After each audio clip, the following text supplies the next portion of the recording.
Well, the holidays are already over, and while it wasn't easy, I made it home safe from Minnesota, and I'm ready to get back to work. And what better way to start the year than to confirm RTX 4000 series pricing and other information for these products that will be launching over the next few weeks? Which, for those that don't remember, this channel exclusively leaked about, 99% of what you needed to know about the Super Series back in November of last year, including rough performance pricing and even the release schedule that's going to happen through this January. And since then, over the break, little details have been trickling out, like more specific and exact release dates, which I will say I have the full set of these documents that Ycry shared a portion of. It wasn't just one page, and to prove that I know more of what was in this set of information, I will just let you guys know something that at least I didn't see on that article, and that's that, well, yesterday, January 2nd, there was the first shipping of Super Series cards to identified press and influencers with a strict NDA. So I don't believe anyone else has said that. These supercards are already officially shipping to Nvidia's preferred partners right now for reviews, and so I expect many pictures of these cards will be popping up over the coming weekend. But also, more specific specs have been leaked out as well over the break, which I've been told that these specs are also accurate by people I talked to at Nvidia this week. And, well, that is what spurred me to do this video then. Getting confirmation that these specs are exact. Like, for example, yep, apparently the official requirement for the 4080 Super is for 23 gigabit per second memory at a minimum, not 24 gigabit per second. And the boost clocks, at least on paper, seem tame, although I do expect the average gaming clock to be notably better than the predecessors the Super Series is replacing. But I didn't just reach out to one source, and they didn't just confirm the specs. They also told me a ton of details about exact pricing, performance, and volume, and I want to share those with you now. So if I put this quote on screen here, I'm just going to start quoting from some of my sources I reached out to this week. The first source, somebody who works at Nvidia, told me that the MSRP for the 4080 Super is currently planned to be $999. The 4070 Ti Super has a planned MSRP of $799, and the 4070 Super has a planned MSRP of $599. And this was also someone who confirmed the specs that were leaked by video cards, which I will say, I did ask about why the 4080 Super was getting 23 gigabit per second as the official spec, not 24. And I was told that it is using 24 gigabit per second memory. Many people will be able to overclock it to 24 gigabits per second or slightly higher than that.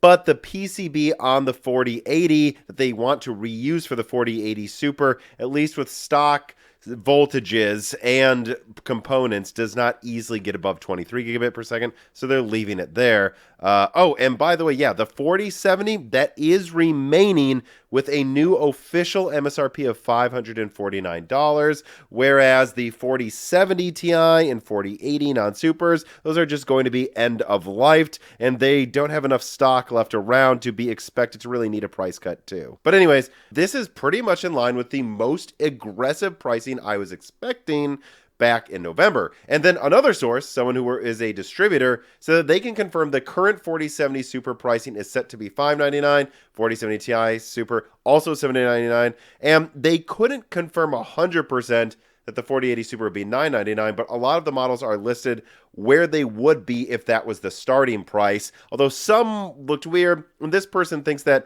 either Nvidia is messing with them or they haven't 100% confirmed and communicated to all of their partners what the final 4080 MSRP will be yet. But again, a third source, someone who works at an AIB, confirmed that they have been told the 4070 Super and 4070 Ti Super will have the same MSRP of the non-super variants they are replacing. And so I would say at a minimum, it seems like you can take that to the bank, in addition to the fact that the 4070 non-super, it's going to stick around with a price cut. And yeah, I actually do have a lot more to say about what I'm hearing about the Super Series supply at launch, and also how I think AMD will respond. But first, an ad from a sponsor.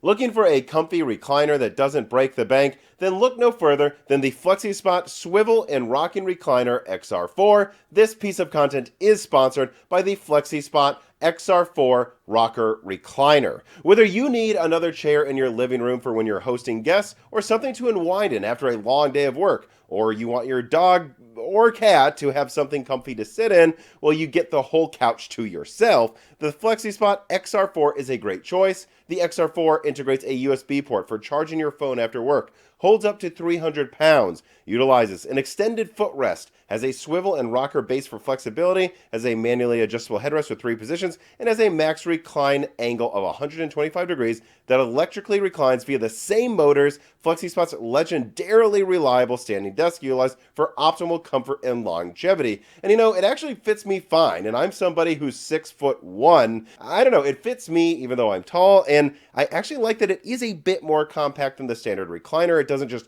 hog half of my living room despite only having room for one person to sit on it. And so yeah, it fits my living room and it fits me really well, and I genuinely do like it a lot. So whether you're a human like me or a dog or a cat, check out the FlexiSpot XR4 today, and if you do, make sure you use offer code MORE30OFF for $30 off XR4 products. And I say products because there are many XR4 products that they are rolling out right now, and this offer code applies to all of them, so just pick the one that's best for you.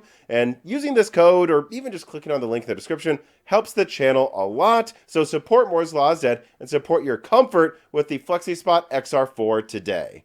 Alright, so what you are looking at here is a chart I threw together that aligns the differences in specs and pricing between the super and non-super products that those super products are replacing. And just to be clear, this performance estimate here, it's just a lazy averaging of core counts, core clocks, and of the amount of bandwidth that you're going to get in these cards. It's a sort of weighted formula I've used for years that's usually pretty dang accurate, but it is a lazy estimate. So note that it could be off by like 3 points depending on which one you're talking about in one or the other direction. And in fact, I would be remiss if I didn't mention that someone at Nvidia directly told me that the rough ballpark they are expecting out of these cards is a 5% increase roughly for the 4080 Super, a 15% increase for the 4070 Ti Super, and a 15% increase for the 4070 Super. But again, that's their ballpark averaging out resolutions. I tend to think in these in terms of long-term and 4K,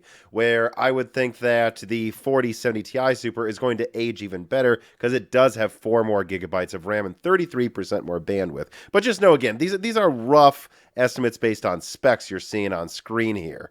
And then of course I take that and the expected pricing and I get what the price performance increase should be. And as you can see, the 4080 Super, depending on the game and resolution, it's likely to get that single-digit performance increase that I leaked last year. But because Nvidia is apparently allowing for it to hit 23 gigabit per second as the minimum, not 24, they aren't pushing the core clocks that hard, I do project that this one is going to be on the lower end of the performance estimates that I leaked last November. But still, because it's getting a $200 price drop, most likely over what the 4080's MSRP is right now, I do still think it will get the largest value increase if this happens. Unlike the 4070 Super, which, while getting the largest CUDA core count increase, I do not project will be getting the largest value increase. It'll be the least increase in value because it isn't getting any better bandwidth and it isn't getting a lower price than the 4070, which really isn't all that surprising when you consider that compared to the 4070 Ti, and especially compared to the 4080, the 4070 has never been a complete sales disaster. It's always sold decently well, and so in many ways, it makes sense that Nvidia wouldn't be that aggressive. The main reason they would actually launch this product isn't because the 4070 was a disaster. It's just because the 7800 XT is selling so gosh dang well. And this part of the market, the $500 to $600 area, is a really important high volume seller. So Nvidia is going to want to keep that strong, but they don't feel that threatened. Well, unlike what they're doing with the 4070 Ti Super, 16 gigabyte, which I do think this one is going to be popular. They're going from 12 gigabytes to 16 gigabytes at the same price, which means finally Nvidia is saying it's okay to give us a 16 gigabyte card below, well, even just below $1,000. And so at 800, yeah, I mean, you're going to have a product that I expect to beat the 7900 XT in all performance metrics, well, using a bit less energy. And the only thing it really doesn't have that the 7900 XT has for a similar price is 4 gigabytes. But I don't think that many people are going to care about 20 versus 16 gigabytes here. And so, well, yeah, that gets me to talking about if I think AMD is going to need to respond aggressively to the Super Series. And I'm going to start by just highlighting something. From what I am told, and I talked to people actually not just this week, but today at retailers, the 7900 and 7800 series from RDNA 3 is selling very well. Not just before the Christmas shopping season, but even after in January, I'm told they are still selling very, very well. And that means you need to keep in mind that really Nvidia is responding to AMD here, right? Right now, if you go on Newegg, those 7900 XTXs that are selling usually above 950, those are selling well at that price. And the 7900 XT is selling well above 750. And the 7800 XT, I'm told it's hard to keep in stock at MSRP. It's almost always above MSRP because of how well it's selling. That is what Nvidia is doing, responding to AMD's high-end sales being very good. Having said that, though, I do think that AMD is going to need to respond, but not in anything they can't handle, right? So the 4070 Ti Super 16 gigabyte is aggressive enough that I do think the 7900 XT should get a price cut down to $750 or maybe even $700. But these are prices that AMD's allowed to happen before. So I know they can afford to do it. And even at $750, I think the card remains okay, right? $750 for a 7900 XT versus $800 for a 4070 Ti Super 16 gigabyte. AMD can just say, yeah, their card's maybe 5 to 15, 10%, I don't know, stronger than our card, but it also costs that much more and has less RAM. So I think AMD can continue to sell an okay amount of them at that price. And then at $700, if they actually did make it $699, well, that would make the 7900 XT continue to sell well relative to even Nvidia's new card. Although again, I still think the 4070 Ti Super would pick up in a lot of sales, and that even with an aggressive price cut, there's nothing AMD can do about that. I just think that's the card everybody was hoping the 4080 was the whole time. $800, 16 gigabytes, a bit stronger than the 3090 Ti. And that's what it's going to deliver, so it is just going to sell well. Now, the 4070 Super, that's actually an interesting one because, honestly, at $600, the 4070 Super is still going to cost 20% more than the 7800 XT. Well, likely only being about 10% faster and still having less VRAM. And this isn't 16 versus 20 gigabytes. This is 12 versus 16 gigabytes. It's going to matter. There will be some games where you'll have to turn down settings, not turn on ray tracing. And so even with that 13% performance increase, roughly speaking, I still can't help but think that all AMD really would need to do in response to the 4070 Super is push to have the 7800 XT be at or slightly below MSRP. I don't even think they need an official price cut. I think a $500 16 gigabyte 7800 XT that's 20% cheaper than the 4070 Super, I think it would continue to sell fine. Which, well, that brings us to the 4080 Super. Again, the one that technically Nvidia is increasing the value the most. Is the 7900 XTX threatened by this? I'm not sure they really are. Right now, the XTX is selling well at about $950. So it's selling well. So if Nvidia increases value by that much, I still think all AMD has to do is drop the 7900 XTX to $900. During the summer last year, they were selling the 7900 XTX for as low as $850 or $800 at times. AMD can easily afford to sell the 7900 XTX at $900 or maybe even $850. And if it was $850, it'd be a complete game over. Now, do not get me wrong. A $1,000 4080 Super 16 gigabyte against a $900 7900 XTX 24 gigabyte, that's still going to see Nvidia sell more of their 4080s relative to what they were before. They've got something that's stronger, costs $200 less, but still, AMD can just say, hey, look, our $900 card, if AMD does drop their price to that, their card costs 15% more, their card doesn't have as much RAM as us. We have 50% more RAM for $100 less. And if you look right now at the rasterization difference, I would actually say the 4080 Super is likely to tie the 7900 XTX and raster. AMD could say, we have the same raster, we have 50% more RAM, and we cost less. I think the XTX would continue to sell well, and that's why I think this is going to be very interesting to watch. It's going to be interesting to see that even if Nvidia is practically improving value by like 30% with their worst selling product, is that enough? And I'm curious to see if the answer is no. If Nvidia just has to accept that people don't want any card that has 80 in the name for over $800. It'll be interesting to see. But just to be clear, I do think that the 4080 Super will leverage itself to just the right position where it will sell decently better than what the 4080 did relative to the 4090. The argument for the 4080 versus 4090 before was, well, if you pay a third more for the 4090, you're going to get like 40% more performance if you turn on ray tracing. So, and 50% more RAM? You spend the extra third to get 50% more RAM and more than that much more performance. Now the argument with the 4080 Super will be, well, the 4090 costs 60% more at least, if not twice as much, based on current pricing. And, you know, it's only 20% better. That's an argument where I can see them both coexisting eventually. But the term is eventually here, because from what I'm hearing, 4090, it's going to get better in terms of pricing and supply in Western markets in about a month from now. But think about what that means, right? If it's supposed to start getting better a month from now, well, I don't know. I mean, that means even if you put new 4090s on a boat and started shipping them right now, they're still probably not going to arrive until, well, February, which that's when the Chinese New Year is anyways. And it's not like shipping in the ocean right now is exactly carefree. There's a lot of considerations and extra costs these companies have right now. So I think there's no way around it.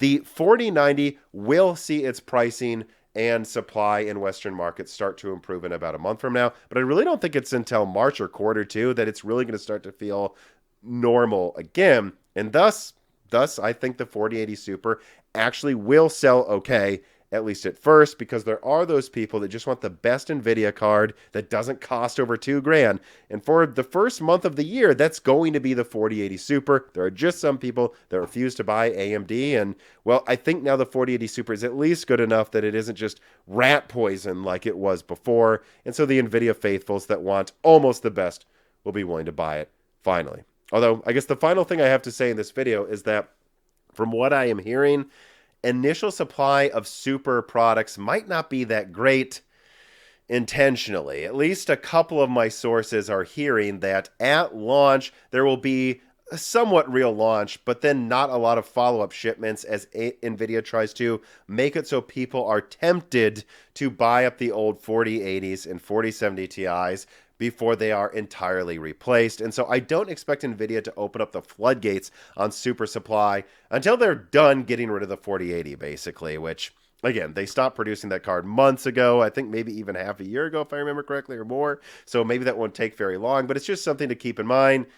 Nvidia gonna Nvidia, guys. This is the game they always like to play. But I guess we'll see, because I'll probably have another update on availability right before these cards actually launch in a week or two from now, and maybe things could change then. I do hear the 4070 Super might actually have okay supply, but it's just too early to say, and that's going to actually be a discussion for a future video, and that is going to do it for this one. I hope you enjoyed this video. If you did, please remember to hit the like button, comment for the algorithm, discuss this. I'm actually curious. I lurk in the comments and would love to discuss it with you down there. And, you know, tell your friends about us and make sure you're subscribed to the Moore's Law is Dead YouTube channel. That is one of the best ways to show support for the channel, in addition to supporting our sponsors. But, you know, the best way, the actual best way to support Moore's Law is Dead is to join the Moore's Law is Dead Patreon. Even just $2 a month gets you ad-free exclusive videos, die shrinks every other week, where we just put out another one over the break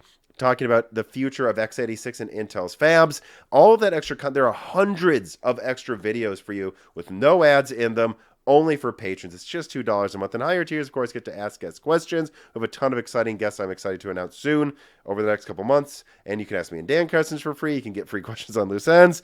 You can discuss all this on the Discord right now. I will be there and discuss what I think with you and answer your questions directly in a live setting. But again, all of that's there for you if you have the extra money every month. No matter what, though, if you made it this far, thank you for watching.